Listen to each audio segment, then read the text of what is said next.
Yüksek öğretim sistemimizde istihdamla doğrudan bağlantılı uygulama temelli bir eğitim anlayışını benimsemekteyiz.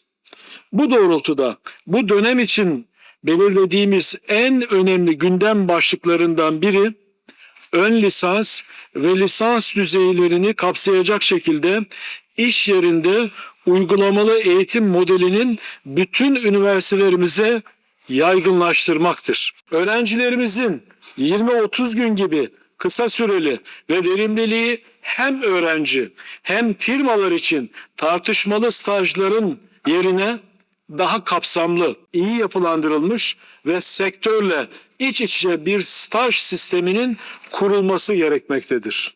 Öğrenciler yalnızca sınıfta değil, doğrudan iş hayatının içinde, gerçek üretim ortamlarında deneyim kazanacaklardır.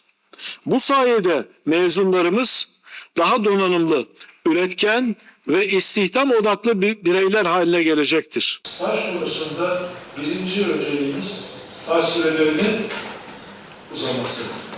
Çünkü kısa süreli olunca işçi sanayici, işçi firma 20 gün için bir çocuğa yatırım yapmak istemiyor. Doğru mu başkanım? Diyoruz ki biz bunu en az bir sömestr olsun. En az bir sömestr. Bugüne kadar amacına hizmet etmeyen ya da verimsiz kalan staj uygulamalarını iş yeri temelli mesleki eğitime dönüştüreceğiz.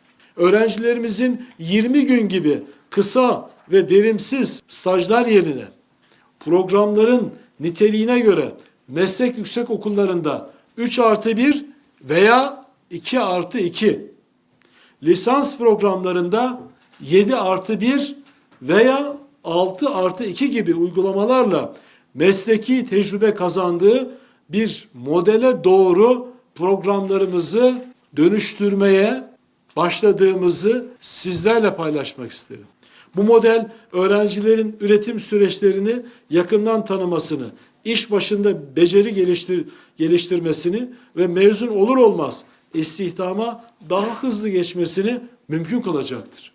Aynı zamanda iş yerinden edinilen geri bildirimler üniversitelerimizin müfredatlarının güncellenmesinde belirleyici rol oynayacak, sektörel ihtiyaçlara hızlı uyum sağlayan dinamik bir eğitim ekosisteminin ortaya çıkmasına katkı sağlayacaktır. Değerli arkadaşlarım, ilk aşamada 7 ilde başlatılacak bu uygulamalı eğitim modelini alınacak sonuçlara göre kısa süre içerisinde bütün Türkiye'ye yaygınlaştırmak arzu ediyoruz. Ben Mert Karan, Hacettepe Üniversitesi 4. sınıf nükleer enerji mühendisi öğrencisiyim. Biz burada sadece teorik, akademik olarak kendimize geliştiriyoruz.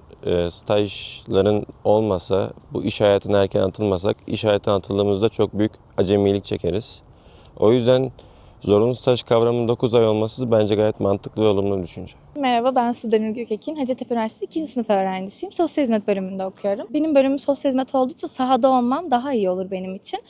İsmim Şevval Kılıçarslan. Hacettepe Üniversitesi Makine Bölümünde okuyorum. 2. sınıf öğrencisiyim. Biz zaten okulumuzda uzun dönem staj yapıyoruz. Uzun dönem aynı yerde staj yaptığınız zaman çalıştığınız şirket kültürüne alışıyorsunuz. Kariyer planlama konusunda da uzun dönem staj yapmak, bu meslek bana uygun mu? Bize bunları da fark etmemize yardımcı oluyor. Merhabalar, ben Uğur, soyadım Çelen.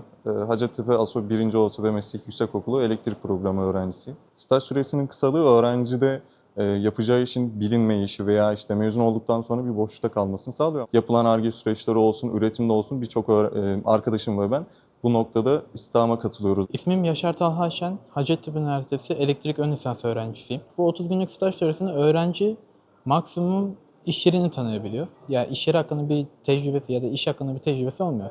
Ve biz bu sürede iş yerini tanımayı bırakıp artık işi öğrenmeye başlıyor. O iş yerinin bir parçası olmaya başlıyoruz. Piyasaya çıktığında yeni mezun işsiz öğrenci kavramının düşmesini sağlayacak bir.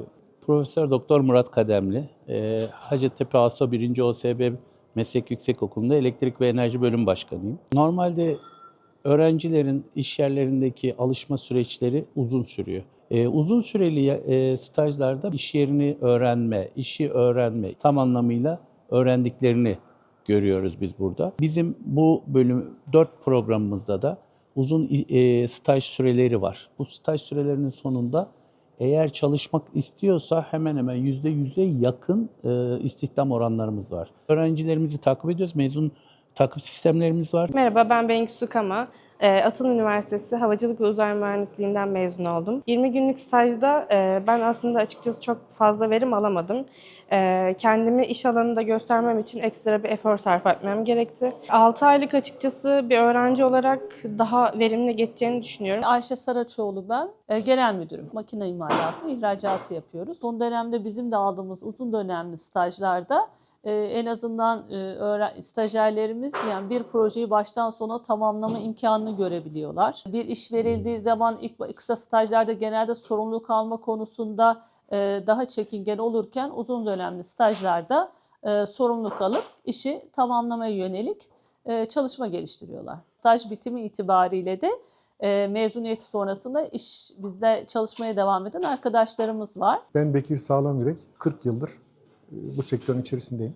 20 gün staja gelen arkadaşlar aslında ne olup bittiğini görene kadar staj süresi bitiyor. Ben onları daha iyi değerlendirme şansı bulacağım 6 aylık süreç içerisinde. Direkt iş başı yaptırabileceğim.